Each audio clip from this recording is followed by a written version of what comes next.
you're paying around $3,859 a month versus paying $2,631. That's massive.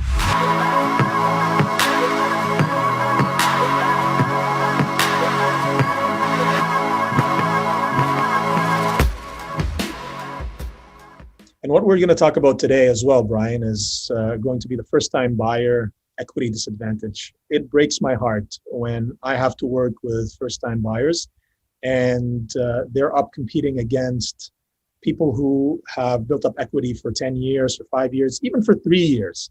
And it's an unfair advantage. And I think the purpose of this video is that we want to explore maybe more numerically how it is an unfair advantage and what people should do when they haven't bought property and they're overwhelmed or afraid of the current prices in the Toronto real estate market.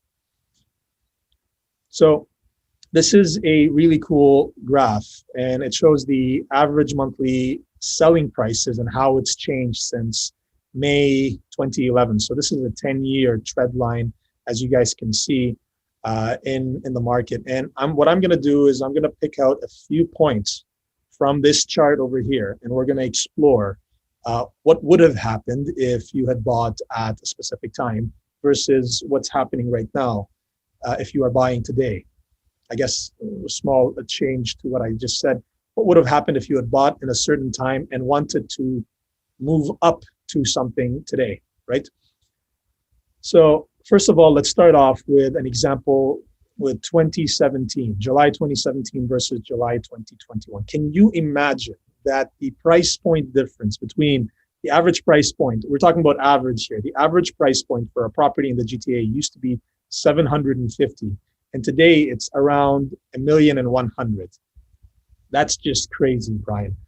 So we're going to take on the first step of this analysis, and we're going to say, well, you, by buying today, you're automatically putting a $70,000 more down payment towards that property, right? Now, what are your monthly costs going to look like, right? Somebody who buys in 2021, let's say the exact same property, you're paying around $3,859 a month versus paying $2,631. That's massive, Brian. That's a massive affordability indicator, right?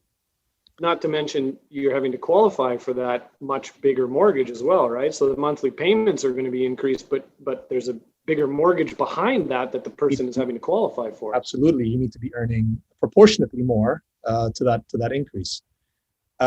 What I did is I took out the equity pay down. So for somebody who had bought a property in July 2017, they would have paid $77,000 towards their equity up until today, right?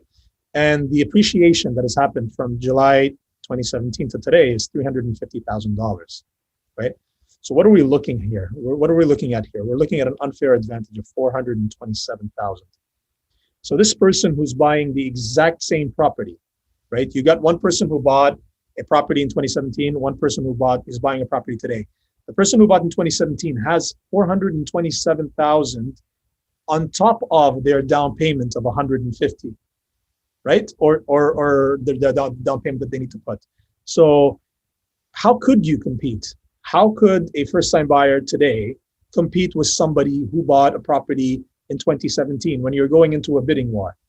And how easy is it for somebody who is sitting on an equity of $427,000 to pay a little bit more than somebody who is barely making it, squeezing absolutely everything in order to get to qualify for a property, if we're talking about the average property price in Toronto, right? So I've talked about a lot of these things here. And as you'd mentioned, a first-time buyer will need to qualify for a mortgage of $880 versus the other will need to qualify for $523 if they put all the profit that they had from the previous purchase towards this purchase. So you can see the major disadvantage here. And then people ask you, well, how is the market increasing so quickly? When people are dipping into their equity and going to buy a property that is larger, right? They're moving up. That's how they're doing it. They're doing it because they're sitting on a substantial amount of equity that's making the purchase of something larger, even if it's a scary number, even if it's 1.5, 1.6. Well, you're sitting on over $500,000 of money that you can put towards a down payment if you wanted to put everything towards it, right? If we look at, I added another date here. If you notice, April 17th, April 2017. Why did I add this date? If you look at the graph at the bottom here, that was the peak of the market in 2017. That's when the market hit the absolute highest price point, right? And that was 900,000. That's a market crash that you'll see right after. You see how prices are changing in such a fast pace. But even if somebody had bought at the peak of the market, even if somebody bought for $900,000, they would still have a $300,000 advantage over somebody who's buying today. And that's, again, I'm not saying or advocating to people buying mindlessly, not thinking about when's a good time. I mean, I think you always need to be cognizant of the market, and that's what we're doing here today. Is we're telling you what's going on in the market, and we're showing you real numbers. You should always be cognizant of what's going on in the market. But even the worst case scenario of you buying at the absolute peak of a time, at the peak of a crash, right? You're still way better off than what you could be buying today if you're buying it for the first time. So the question is, what do you do, right? And I'll let you, Brian, explore some thought processes or some ideas that you have towards, the disadvantage here, and then we can talk about some solutions afterwards.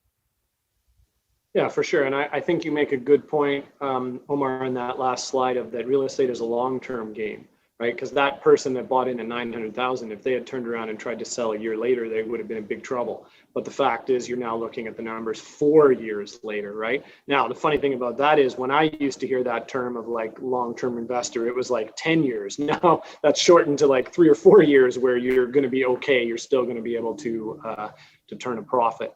But this is a perfect example of a conversation I literally had with a client of mine just a couple of weeks ago as we were working on his financial freedom plan.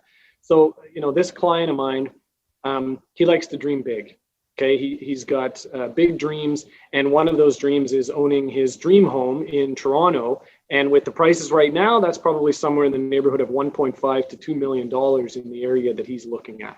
Okay, now could he make that happen? Yes. But it would involve a big sacrifice in terms of all of his income is going to be this. He's going to be what we would refer to as house poor, right? He's going to have such a big mortgage payment, but also he doesn't have enough of a down payment right now. So he would be having to work towards that over at least probably the next 2 years in order to come up with this down payment of somewhere between $300,000 and $400,000 or even more, $500,000 in order to have 20% down to purchase this property. But in another 1 to 2 years, of course, the prices are probably going to be even higher, right? So that $1.5 million home in 2 years is going to be a $2 million home or even more maybe, right?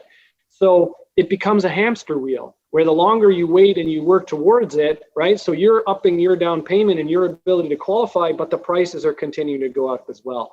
So you never get ahead of the game, and another year goes by, another year goes by, another year goes by. And I know this because, I hear all the time from people, my New Year's resolution is this year I'm going to, invest in real estate or buy that property. And a year later, it's still the same resolution because of this hamster wheel idea. So what we started to have a conversation around this of well, what are the other scenarios? What are the other possibilities so that you can still be working towards your dream, but there's the reality today and manage some expectations. And he was open to this exercise. And by going through this and checking in and making sure that it was, something that worked for him, he came up with the idea of, buying a 2-bedroom, 2-bath condo in the Danforth kind of region in Toronto, just sort of east of downtown, getting something around there. He's going to be able to afford that now. He's got the down payment for now. And then he's going to get into that equity building scenario that you just described, Omar, in the last couple of slides. And that can actually then push him over the mark to be able to get his dream home 2, 3, 4, 5 years from now. So it's about that getting in and starting to work towards that rather than holding that off in the future as something you're going to be able to do and getting caught up in that hamster wheel. So he's still working towards his dream home. And meanwhile, he's actually taking advantage of the red hot condo market, which has been one of a lot of people right now are talking all about single family homes and even semis, detached and townhomes.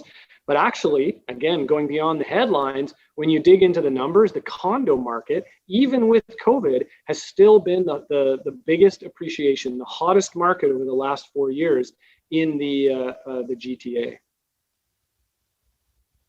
Yeah, I mean, Brian, I'm excited to go into the nitty gritty and look into the numbers, which is anybody can sign up for that. All you need to do is just send me an email and ask me for the video where we dive into the details of the market and how certain parts of the city are appreciating and how prices are changing, what price gaps and what types of homes are doing better than others. But yes, the condo market has a phenomenal potential, and what people fail to understand is you're living in one of the most prospective countries in the world when it comes to growth and when it comes to economical development and real estate values.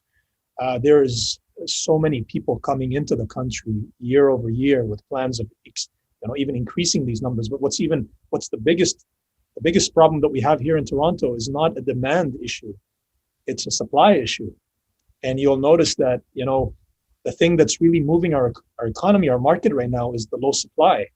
And that's becoming an unavoidable thing year over year because we have run out of supply in comparison to the amount of people that live here. We don't have enough new buildings coming up. And knowing that fact, now you can start to plan ahead.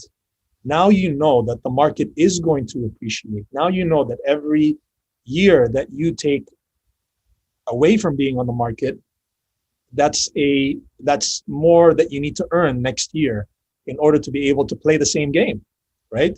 So you're competing against the growing market, and in order to not compete against the market, you can get into the market. And instead of buying your dream home right away, one step, I want to go into a $1.5 million house, just like the example of your client, Brian.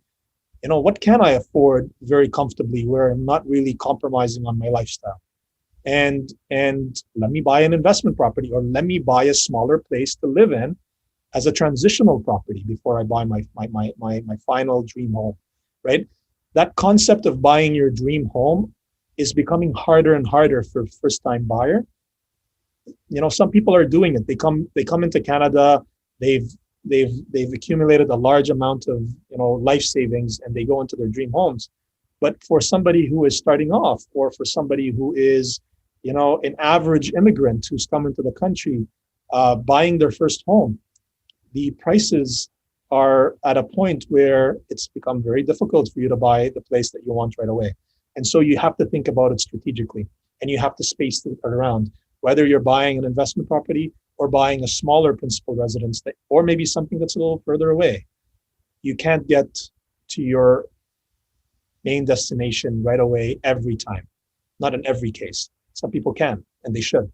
But if you can't, don't push yourself, and don't postpone buying a property in real estate, because you're going to be competing with the real estate market that is moving way faster than what the labor market is, and how much people are earning, and how fast people are earning. So, I mean, that is a great solution. If somebody's listening and wants to know more about how they can do this, you need to get approved with a mortgage broker, find out what's comfortable, and then ask your professional real estate agent, what is it that you qualify for? And how could this be a transitional property for your next step in getting closer to your goals?